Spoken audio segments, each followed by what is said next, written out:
Welcome to the Business Spotlight series. My name is Kay Cote, and I am your podcast host for today's episode. Today on the show, we have Robert Jackson, owner, CEO, and serial entrepreneur of Enterprises. We're going to be talking about his businesses, challenges that he's faced, and learn some of the best practices that he has adopted to give you that real life look to what it's like to own and operate a business. If this is your first time on our channel, be sure to like and subscribe to get notifications when we drop episodes like this. Welcome, Robert. It is so great to meet you. It's so great to meet you as well, and thanks for having me on the show. I'm honored. Of course. Well, I'm so excited to dive into your multiple businesses that you have. So let's start off though. Tell me a little bit about you. Well, the funny thing is I am a ninth grade dropout. This nobody thought this was where I would be in life, but as I grew up, I always felt school wasn't for me, and I always said there was something out there bigger for me, and I just didn't know what it was. But I kept chasing. I met my wife when I was 23. And that was when the world changed, and I started had a purpose, and now we've got 3 kids, and I'm building a story to leave behind for those kids. So not just businesses and money. So when I'm gone, there's a story left behind that means a little bit more than that. Oh, I love that. You want to leave that legacy. Yeah, that's what really matters to me. Money is money. I used to chase money a lot, and I'd always get new jobs. I'd make the money, but you always need more. And then my wife kind of changed my mind on like how I thought about things, and then my life started changing in better ways for that. Oh, that's incredible. I love that there's a love story tied into that. And That I'm is, not even kidding.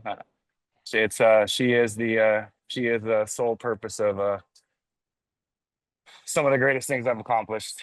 I believe, but when you have somebody standing beside you that's willing to take that risk and believe in something that nobody else can see, because the vision that I have, not many people understand. It sounds impossible, but it's just impossible because the average people don't try.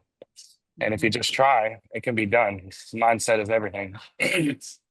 I agree with you there. And that's so incredible that you found a partner that supports you and that can see the vision and lifts you up. I think that's already a golden nugget of this conversation is just finding that person who, if you're looking for a person or want someone in your life, that you support each other. So that's really cool. 100%. Well, let's dive into your multiple businesses. Let's start out with maybe kick it off. How did you get into business? And tell me a little bit about the Diamond Edge Enterprises. So I got into this industry. I got out of the military in 2017. I was in Fort Hood, moved back to Florida, and I started getting it. I started as a operations manager for some roofing companies.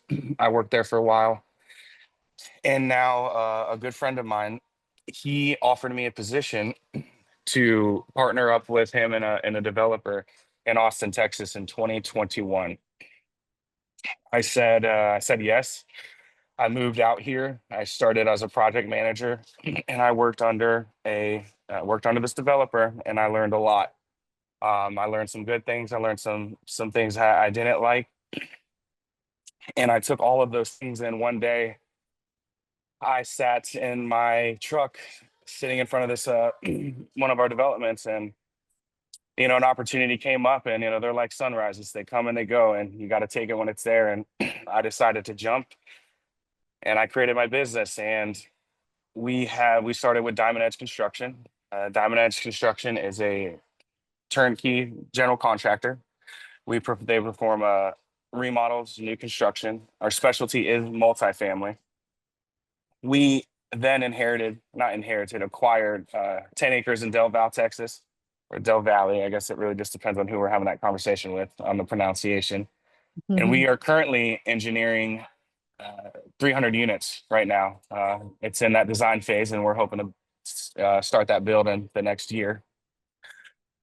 So the rest of these, sister companies came about because a lot of business owners want to take the cheapest route. They want to hire the cheapest people so that they can make the most money. And at the end of the day, somebody's winning, but there's a situation, whether it's the person doing the work, he's not making that much money, and then at the end of the day, that client is not getting the best product. So I'm a big man on value. Value Mm, goes a lot farther than the price. So the work was cutting out all these middlemen. So I decided to make partnerships and make negotiations with the manufacturers and the suppliers.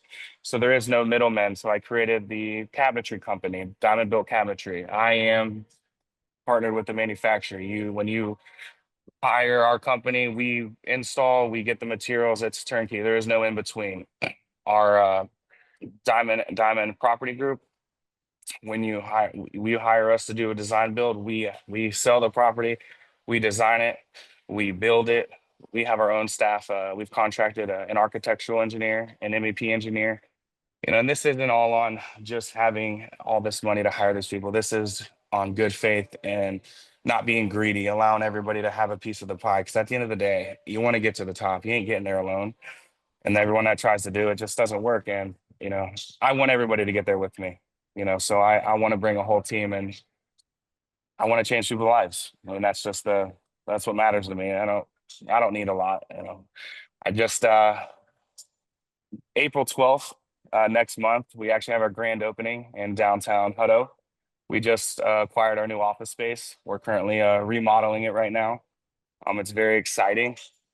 We've just got 5 employees now, which is crazy to think that March 18th last year when I quit my job and started this, here we are a year later, and we've made it here, and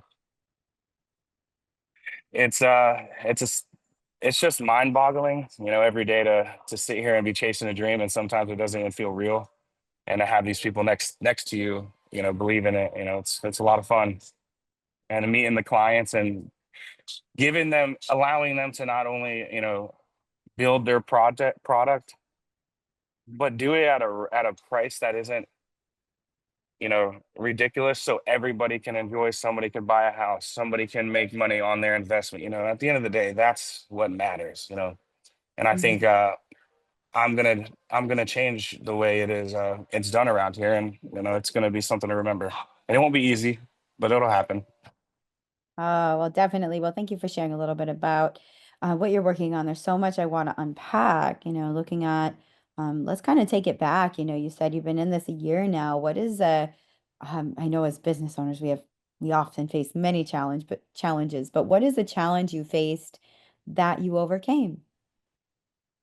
The biggest challenge I faced was when I started this. I was doing a lot of residential remodels, residential projects. It was hard. I come from multifamily, bigger projects. The game is way different. And yeah, I had a hard, I was making money, but I was losing money, and I needed to decide, okay, what am I doing? Because this isn't what I want to do. And I had said, okay, I'm no longer going to take residential jobs. I need to commit to what I'm good at. And I went through a span where I wasn't getting any jobs. It was probably a 2 month period that I didn't have any revenue coming in. And I just said, you know what, I got to stick to this, because if I keep going back and forth, I'm never going to be able to get what I want. And then here, this opportunity came in Florida. I partnered up with somebody, and we now have a general contracting license in the state of Florida. And we are working on 700 units over here, doing our cabinetry, flooring, countertops, and it is the largest project that I have signed to date. And it's going to change. It is the reason that where my businesses are about to get to where they want to go. And you just got to believe, if you can make it through the thunderstorm, the sun's going to come out eventually, and you just got to be able to embrace it, adapt, and overcome. Oh, definitely. Well, you touched on another good golden nugget for this conversation for business owners to understand it's okay to pivot. It's actually good if you're in something that's not quite in alignment with what you're doing to be able to pivot into something that is right for you. It's kind of crazy how it goes, kind of like this really quick. Yeah, When you you're like, gotta, you just that little adjustment to yeah. alignment. And then, another thing I like to say to everybody is, as you see, I do have quite a few businesses, and it's it's those reasons. Every one of these businesses, they piggyback off one another, and a lot of people focus on, I use this fruit basket for example. If you just sell apples, apple season ends at some point, and if you don't have any apples left, your business starts to struggle.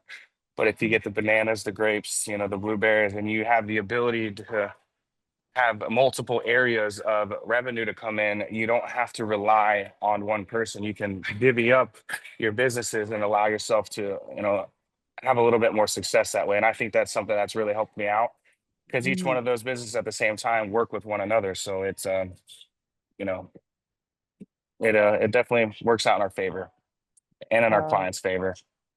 yeah, that is really incredible. Well, I want to look at kind of how you're marketing yourself and putting yourself out there. So, what are some of the ways that you found success with your marketing? So I'll tell you, I am, I didn't spend a lot of money on Facebook and spend a lot of money on this. I did get a truck wrap, but I spent a lot of money on for marketing to get into communities. I'm a part of the Hutto Chambers. I'm part of the Taylor Chambers, and I go to a lot of networking events, and I am involved with a lot of those kind of associations. And I actually, one of the best hires, I'm going to go ahead and shout her out real quick.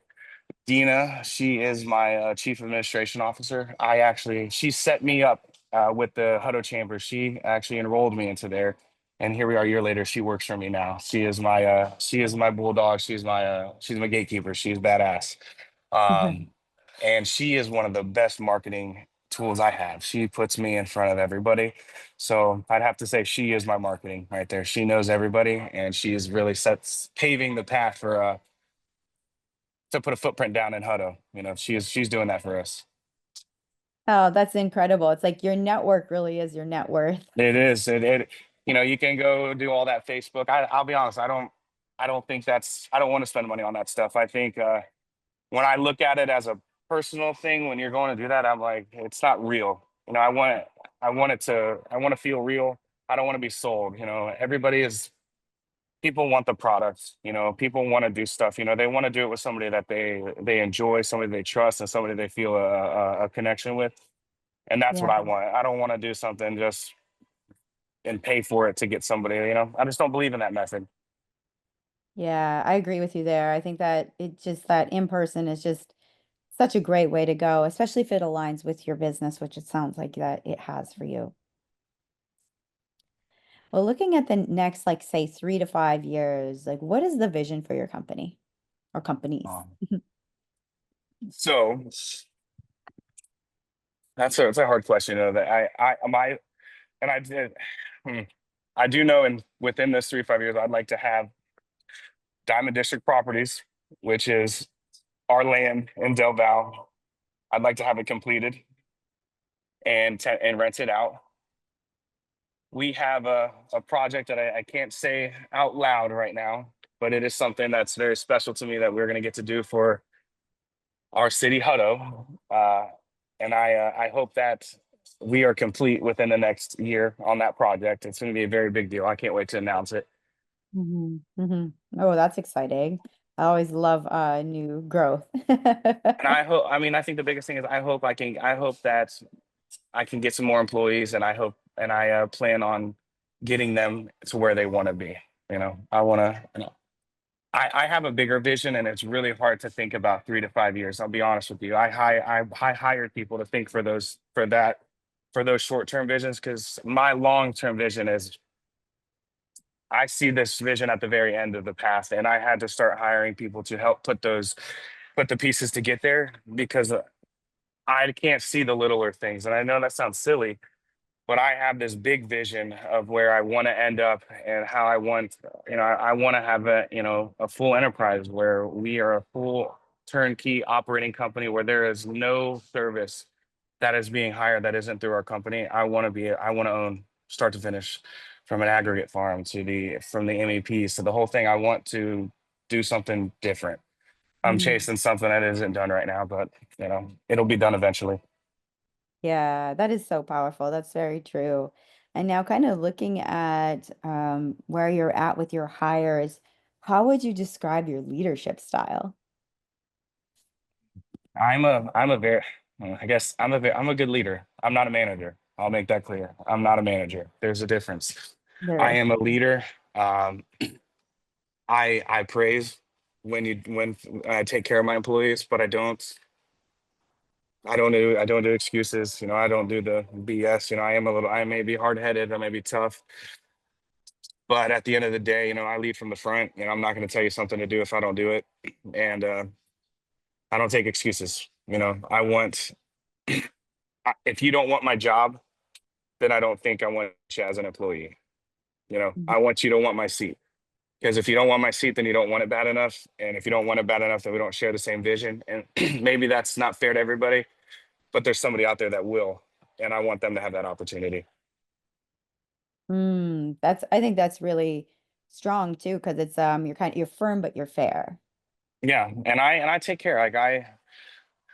I make, you know, some of the hires I had, they were costly, and I'm not in a business that can just fork out, you know, six figures. And, you know, wanted people to prove my value. And maybe this, what I'm about to say is not the best thing, but I made, you know, negotiations with people that wanted these six-figure salaries. And I said, okay, show me the value. Give me this value for 60 days. Show me that what you are asking, you can return, and that you're going to show me that worth, and I will honor it. But I Mhm. can't take that risk on my company to just offer a salary like that with hopes that it's going to work. You need to prove to me. And to me, there's two things that I see out of people. If you say no, then you're not confident enough that you are that valuable, and Mm. I don't want you. And the ones that do say it, even once they try, that's enough for me to know he wants it bad enough that he's willing to, you know, to put in that effort. And those are two of the best hires I have right now, and they're getting what they asked for. Um, so I am a different character in that sense, and my wife doesn't think it's always right, but I'm not in the business right now to, you know, take those risks, and I need people to prove to me that this is what they want. I'm building the foundation of the future, and these people that are right beside me are going to be the ones that are leading the rest of the company one day, and I need them to be at my level. And you know, that's where we're at in our business today. Definitely. Well, thank you for sharing that. This has been such a great conversation, learning about your businesses and how you're growing. I would like to go into a fun part of the question called our rapid fire questions, where you answer four questions, very Okay, top of mind. So, are you ready for some rapid fire? sure, let's go. All right. Question number one is, what is a key to success for you? Value. If it Mhm. doesn't bring value to you, then you got to walk away. And it doesn't mean just money. It means knowledge. You know, it's got to bring some type of value to your team or to your business, or it isn't worth it. And that's a hard thing for people to say or to understand. Uh, Mm. Value is very important in a business, and productiveness. You know, being busy isn't productive. Definitely. Now, number two is, what is a piece of advice you have for other business owners? Take care of your team. Take care of your contractors, because they are the face of the company. And they're going to make you as good as you want to be. hmm Number three is, what is a piece of content you've taken in most recently? It could be a book, a podcast, anything that stood out to you. I actually have a lot of them. I'm a big motivational quote person. I have so many. I can't remember it off the top of my head, but I got a lot of motivational quotes on Instagram. That's what I sit and listen to all day to get my mind right. I like that. Quotes are the best. And number four, if you could wave a magic wand and overnight improve one aspect of your business, what would it be? Hmm, that's a hard question, but I would say camaraderie. Mm. Some of my not everybody lives next to one another, so we've got people transitioning, and if I could snap that wand, I'd have everybody within the within our vicinity, so we'd be able to sit in that office every day together and grow as a team, which is very important. That's a big one for sure. Um, and so those were those were the questions. And thank you so much for answering the rapid fire. Before we get to our final question, how can people connect with you and your business online? We have our website, diamondedgebuilders.com, and that does have a way to get quotes, message us. We have Instagram, Facebook, and yeah, all our emails and phone numbers are on there as well. And we you can always come visit our home office down on 115 East B Street in Hutto, Texas. Awesome. Thank you so much. And for the final question today, Robert, what is most inspiring to you today? The most inspiring thing to me today is why I have this drive, and it was watching my mom, as a single mother, go through school and work two jobs to give me a life, just so we could get through. And today, that's why I don't believe in excuses, because I watched her do it, and if she can do it, then I can do it. And I, as I said, I dropped out of ninth grade, and my whole vision, she wanted me to go graduate and do a college degree. So now this is what I repaid her for, and showed her that I could do it. That's been my driving motivation forever, and now it's my wife and kids. I just want to provide and give them a life that I didn't have. Oh, definitely. Well, Robert, thank you so much for this inspiring conversation. It was such a joy to talk to you today. Thank you. It was a pleasure.